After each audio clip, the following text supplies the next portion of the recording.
So as I prepare some Brussels sprouts for tonight's dinner, let's recap week 1, shall we? But first, Brussels sprouts, yep, I like them. Happy Healthy Wife likes them, so we cook them. Now these are kind of big, so that's why I'm cutting them in half. You can see my sauces, well, kind of my sauces. One thing I have noticed with our menu is that it does not give sizes and amounts for vegetables so much. I mean, it does when you buy them, so you know how much to buy, but it doesn't tell you how much to cook.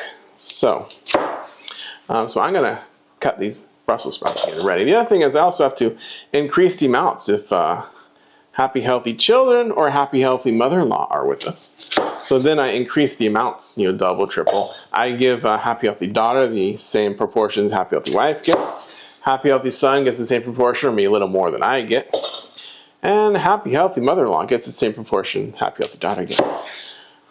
So you know, that part's there. One thing I also noticed about these recipes is that we didn't get recipes. No, AI didn't give us recipes. So what I've been doing is, like, for example, Brussels sprouts.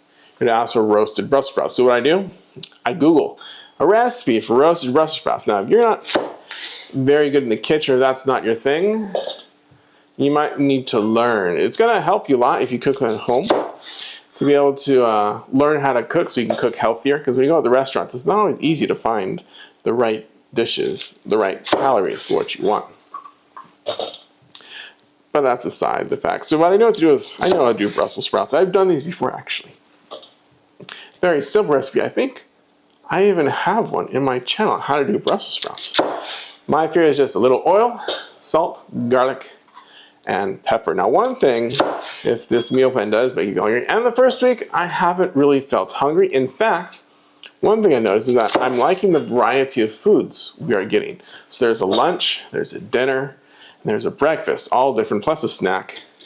And it's good because not only are they giving me new meals, for example, some of the new dishes I got to try this week that I never tried before, well, never made myself before, was a Kung Pao chicken and a Kung Pao shrimp. Now both of those, you know, I've had a Kung Pao chicken from restaurants before, but I've never actually made it. So it was actually really good. I just looked up a recipe for Kung Pao sauce and I used that.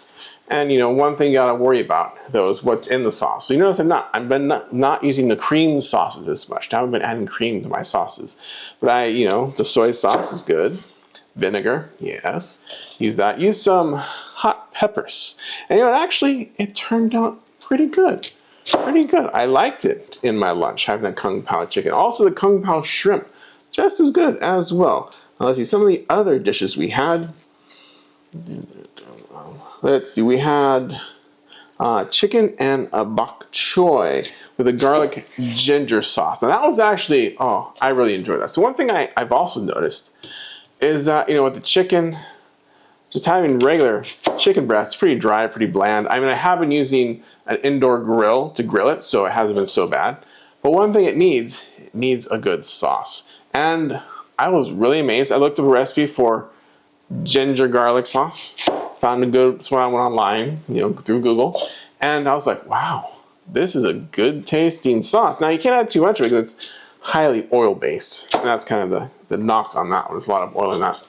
But you add some, so you're adding flavor to your chicken. Now when I've also done chicken for other dishes, one thing I do with the chicken, grilling it. And then, salt, pepper, yep. Not necessarily pepper, it's definitely salt and garlic powder. Have them go on my chicken, and sometimes I've been adding a Cajun spicing to the chicken as well. It depends on what the dish calls for with the chicken. We've had a few different chicken recipes. With that chicken with ginger sauce, I just had salt, basically, because I knew the ginger sauce was going to be the thing for that one. So I didn't just grill the chicken that way. Also, another good thing was the Greek yogurt parfait. That was really nice. You had some Greek yogurt, we had some honey inside, some granola, and some fruit. I don't remember what the fruit was exactly. You can look it up, but that was a really nice addition. I really did enjoy that one. So there's lots of good things. One thing we did not really like very well. I mean, I've done zucchini noodles before, so I wasn't surprised what those were going to be like. They're pretty good, normally. And then adding the sauce, a little bit of sauce on it. You know, just bought a marinara sauce and used turkey meatballs that we got. Happy Healthy Wife wasn't too thrilled with that dish. I mean, I thought the meatballs were good. I kind of like those meatballs with that sauce, but then I like the meatball sandwich too, which she doesn't like so much. But she doesn't really care for that turkey meatball sandwich. So that wasn't so good. Some other things that I've noticed. Oh, the pumpkin seeds. They had us buy some pumpkin seeds. I bought some, well, probably when the salt was there. Made it really tasty. Those were really good. The pumpkin seeds. So, but sometimes we do substitutions for what the AI gave me on my list. One example was peanut butter. They didn't give me peanut butter. I'm buying really good peanut butter. But what they gave me, and let me show you the peanut butter I'm getting. The real stuff, not the Jiffy pre-processed stuff. No. None of that. No. Not the Jiffy pre-processed stuff. Nope. I'm getting the all-natural kind. The kind that separates, you know, the real good stuff. Not the Jiffy, not the Skippy. No. You gotta get the real good stuff. You have to stir up to mix it together, because this is the good stuff. I do like this stuff. So I've used this instead of the almond butter. It asks for almond butter. It asks for lots of small different things, you know. I mean, like a little bit of this, a little bit of that. So instead of doing this plus almond butter, we just went with peanut butter. So that was one thing we've done, switching certain things out. Let's see what else there is. One thing that does do for us, though, it does give us the amounts for meats and breads, grains. So the whole wheat, those we do get the amounts for. So that's really good. That really helps. So let me show you the quick Brussels sprouts. So we're gonna pour in some oil, not much. Mainly the oil is there to help the, that's about a tablespoon there, maybe a table and a half, maybe 2 tablespoons of oil. And then again, this is for 2 portions. Plus, we're gonna load in some salt. Whoops. New salt container. Sorry, I had to throw my other one away.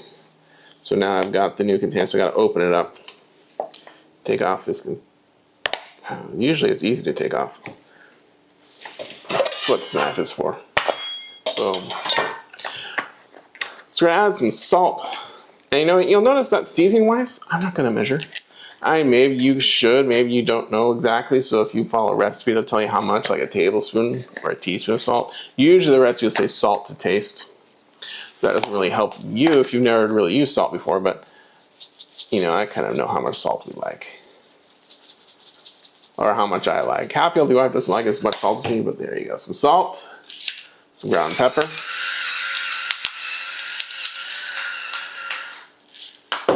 And garlic powder. Could you use real garlic? Sure, you could. Now, my recipe though that you've seen, might have seen on my channel, actually adds bacon, but because we're going light, there's no bacon in this one. Let me just quickly take a look, see if there's anything else from week 1 that's important. Oh, about the weight. I haven't really weighed myself, haven't really noticed anything different. I do know what I usually weigh. The one thing about when you weigh yourself though, if you're gonna weigh yourself, you want to be consistent in the time of day and like what you've done.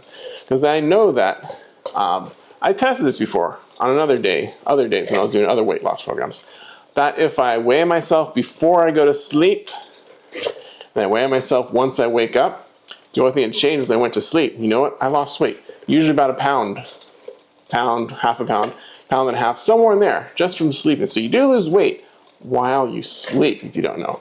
But then after you wake up, then, you know, so a good time is after you wake up, every day after you wake up, or after you wake up after you use the restroom, that's another good time, or every evening before you go to sleep. If you want to have a higher weight, then do that one. But the lowest weight you're going to have is no clothes once you wake up and after you use the restroom. That's usually the lowest your weight's going to stay. But you know, when I've been weighing myself, it fluctuates from, you know, between like 164 and 162, I want to say. Fluctuates anytime else, even sometimes down to 160. Just depends on what happens. You know, and when you get sick and you lose weight from that, that also happens. So, you know, the weight thing, yes, we're going to keep track of it. Yes, I will see. But, you know, it's only been 1 week. Haven't really noticed any difference, honestly. Didn't really weigh myself. All right, so now these, oh, one other thing I could add here, I could add Parmesan cheese to make it a little tastier. But that's not really necessary. I mean, I have done that before, and I do that with my broccoli very often. But we're just going to leave it with this. And we're going to roast it, and it'll be part of our dinner tonight. That's wonderful. And I will catch you next week. And we'll see you in the next one.